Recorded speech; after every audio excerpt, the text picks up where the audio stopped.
Hello Athens, patuloy na talaga ang kasikatan ng SB19 sa Amerika dahil marami na silang fan girls.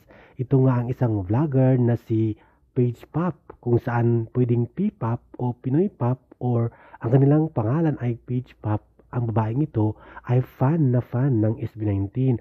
Mayroon siyang tatlong kaibigan na kung saan nag-book sila ng ticket para kay Jake na concert at gusto nila makita at ma-enjoy ang performance ng SB19 at ito nga kasama niya ang kanyang mga kaibigan. Guys, sila ay pure American.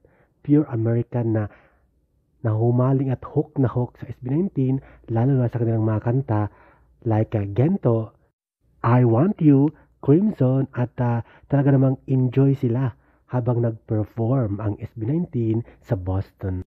Ulitin ko po, Paige Pop ang pangalan ng kanilang YouTube channel, Paige Pop or P-pop or pwedeng Pinoy Pop.